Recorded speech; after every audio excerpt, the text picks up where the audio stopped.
Hi everybody, I'm back today. We're going to do a Playing with Pretties episode. This is going to be Playing with Pretties and embroidery floss. It's a type of thread that ladies used to embroider gorgeous works and crafts, their clothing, their homes, the things that they did were absolutely exquisite and incredible. My favorite words. So let's have a look at this one particular type. It's a floss.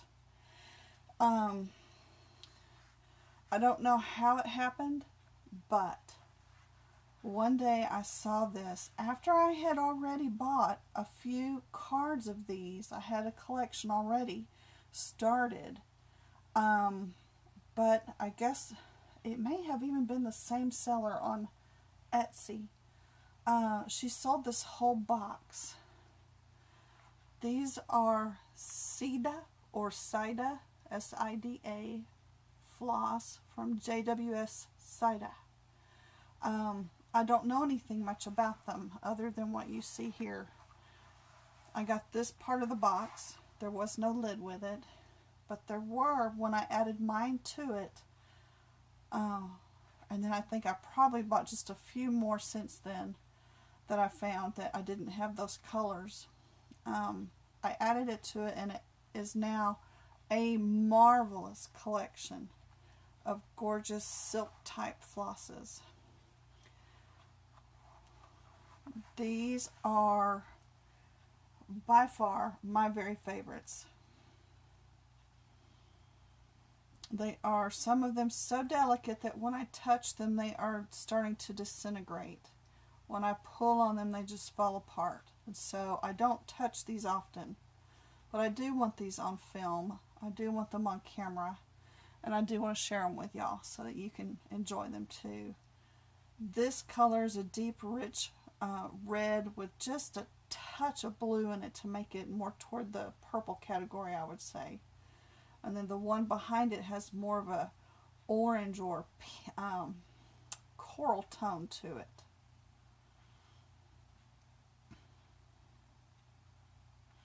I don't believe that this is French because the cards are all in English. I believe these were probably American made. Some of them have damage to the cards, and they came with pieces of tape holding them all together, but that's okay because when I put them in my little box here, I just leave the part up that looks good still. But they are so delicate they are falling apart.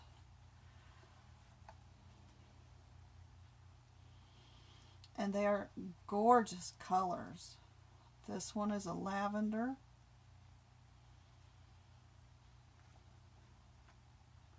And then some deeper purples. Interestingly, there is a cutout down here at the bottom of this card in the shape of an F. I don't know what that means.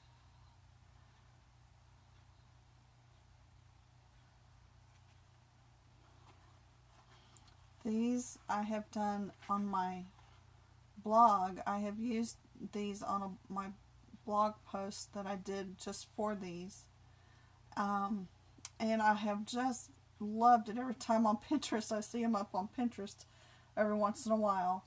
I love seeing them. This one too has a F stamped through it, like with a punched through it. This one is a beautiful teal color, very, very dark. This is a popular color right now, in fact.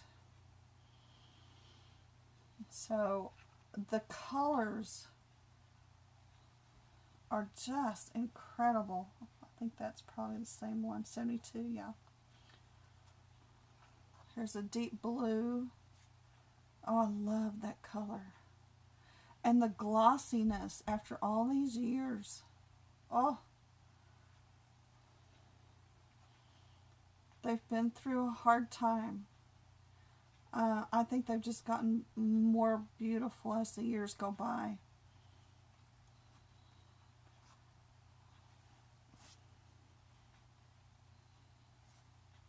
Things are trying to get to them. I need to probably put a few mothballs down in here, it looks like.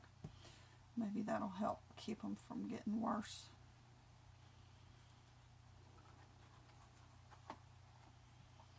This one is more of a charcoal gray color.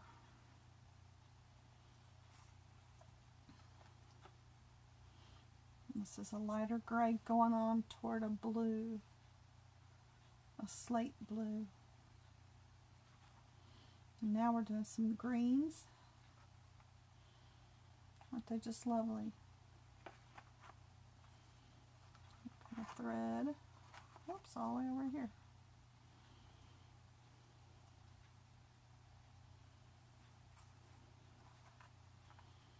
A much lighter green. That might go with that one there. Now it's a darker green into almost black. It's not black though. That looks to me to have a lot of green in it still. And then I've got a few of these. There's a very pretty, almost a sunflower yellow. Isn't that gorgeous? Such a bright color. Here's an ecru or ivory. It's falling apart. It is so delicate.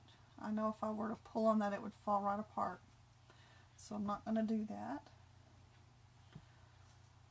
And then here's a little tiny card. I had never seen one of these before. But when I did see this one, I had to go ahead and get it because I wanted the example of it. I had not seen any on these smaller ones. The larger ones, these are all falling apart, by the way, back here. The larger ones are probably about twice as big.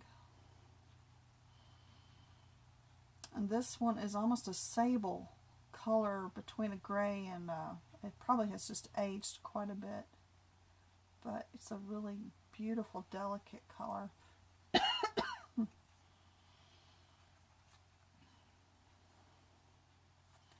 And this one too is very, very beautiful, silky colors. And here's one in a little more brown tone. But can you imagine being a lady of embroidering your the next thing you're going to wear to a ball or a party or something, and pulling all these flosses out and choosing the colors that you're going to work with next. Perhaps you're making a flower or a bird or something, and all of these gorgeous colors remind me of some of the birds, the teals especially, like a peacock. But they've been through a lot. These are definitely, I don't know, I would call them antiques, but maybe they're only vintage. I don't know if they're over 100 years old yet or not. They are very delicate, therefore they do need to be kept in a better position probably than where I have had them. When we moved, I babied these. I carried them with us when we moved. I did not put them in a moving van. In fact, my husband doesn't really know it yet, but there were quite a few things that I carried in our truck with us that wasn't just the dogs and cats. It was a lot of my crafting things that I just could not let the moving people touch. So these were one of those things. And they were carefully boxed and wrapped and waterproofed. I did not want any accidents with these things. So I did want to share them with you. And I want to share a Bible verse with you as well. This is a Bible verse that was pointed out to me by a young man on a TV show. He was a paraplegic. He'd had a disease that slowly took the use of his limbs. And he has now passed away. But even in his darkest hours, when he barely could move his mouth to use a pen to type, he worked hard at proclaiming the gospel. And his testimony was incredible. If I can find it on YouTube, I will do that, and I will put the link below. I want you to see that if I can find it. I didn't think about that beforehand, or I would have mentioned that I would do that. But let me try to find it, and I'll put the link below if I can. It's well worth watching if it's there. I chose this image of this young woman. She looks sad to me. There's no pleasure on her face at all. And I chose this verse. It is from Psalm 119:71. It is good for me that I have been afflicted, that I might learn thy statutes. Who can say that it is good for me that I have been afflicted? If you've gone through sad experiences, hard times, if you've gone through things that have debilitated you, handicapped you, can you say that it is good for you that you have been afflicted?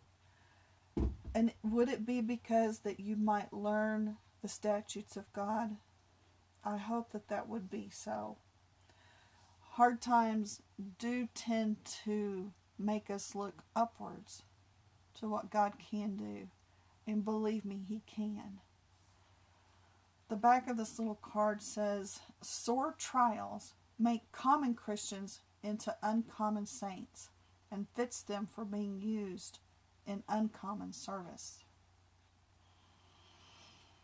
The uncommon service of being used by God and being fit by being afflicted.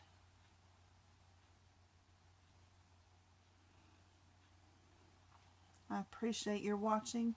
I appreciate your comments. I hope you enjoyed it, and I hope you'll be back for more in the future. Thank y'all so much. Bye-bye.